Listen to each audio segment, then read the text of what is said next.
उच्च शिक्षा मंत्री जीतू पटवारी ने साध्वी प्रज्ञा ठाकुर पर निशाना साधा है। मंत्री पटवारी का कहना है कि साध्वी प्रज्ञा के भाव में गंभीरता कम, भाषा में अहंकार ज्यादा है। उन्हें साध्वी होने का प्रमाण अपने शब्दों से देना चाहिए। देखिए खास रिपोर्ट। भाजपा के फायर ब्रांड नेता और भोपाल से लोकसभा प्रत्याशी साध्वी प्रज्ञा के विवादित बयानों पर एक तरफ चुनाव आयोग सख्त है, तो वहीं दूसरी तरफ कमलनाथ सरकार ने भी प्रज्ञा को निशाने पर लेना शुरू कर दिया है। इसी कड़ी में उच्च शिक्षा, खेल एवं युवा कल्याण मंत्री जीतू पटवारी ने साध्वी प्रज्ञा पर जुबानी हमला बोलते हुए कहा कि वे पहली बार सामाजिक जीवन में आई हैं।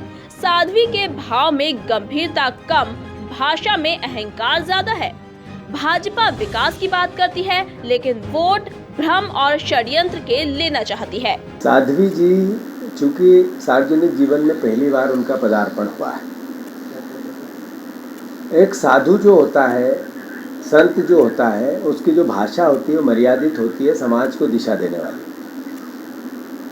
उसमें प्रेम होता है, सहिष्णुता होती है, मानव की सेवा होती है, जीव मात्र का उद्धार होता है। साध्वी जी को मैं पिछले 3, 4, 5 दिन से मीडिया के माध्यम से सुन रहा हूँ। भाव में गंभीरता कम है, भाषा में अहंकार ज़्यादा है, नफरत ज़्यादा है, घृणा ज़्यादा है। लोगों की संवेदनाओं को साथ लेकर चुनाव जीतने की वैतरणी पार करना चाहती है।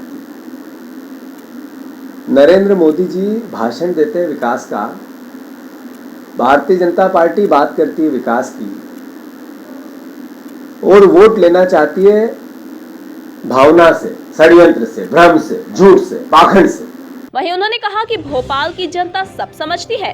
दिग्विजय सिंह जैसे संत ने भीषण गर्मी में नर्मदा परिक्रमा यात्रा की है। दिग्विजय लाखों वोटों से जीतेंगे। साथ ही साथ मंत्री पटवारी ने प्रज्ञा के मौन व्रत पर भी निशाना साधा। मैं समझता हूँ दिग्विजय सिंह जैसे संत जिन्होंने 3300 किलोमीटर की नर्मदा सेवा यात्रा की, और नर्मदा सेवा यात्रा भर गर्मी में की, इसी गर्मी में जो चल रही है, 45 साल के राजनीतिक कैरियर में कई आयाम, दृढ़ संकल्प, चुनाव हारने के बाद 10 साल कभी पद नहीं लूंगा, अपनी बात पर कायम रहा एक राजनीतिक व्यक्तित्व जो पल पल पर एक धारणा बनती है कि राजनीति में काम करने वाले लोग अपनी बात बदलते हैं। दिग्विजय सिंह इस प्रमाण को झुठला दिया उन्होंने।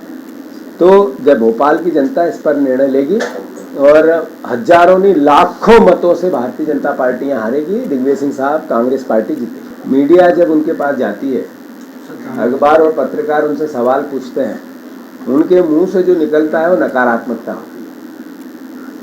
शायद इसको लेकर शिवराज सिंह जी कल उनसे मिले थे, उनको कहा होगा कि आपकी भाषा पे संयम रखो, और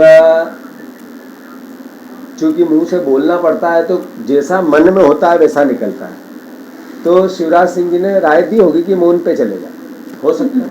अब जीतू पटवारी जी इतने दिव्य ज्ञान की प्राप्ति उन्हें हो गई है कि बंद कमरे में शिवराज जी और साध्वी जी की क्या बात हुई, तो मैं उस पर कुछ टिप्पणी नहीं करना चाहता। पर ये जरूर उन्हें कहना चाहता हूँ कि जिस प्रकार से कमलनाथ जी ने उनको 2 दिन पहले डांटा था, पहले उसकी वो सफाई दे दें। बहरहाल अब देखना होगा कि मंत्री पटवारी की बेबाकी पर प्रज्ञा ठाकुर क्या पलटवार करती हैं। Bureau report, MP news, Bhopal.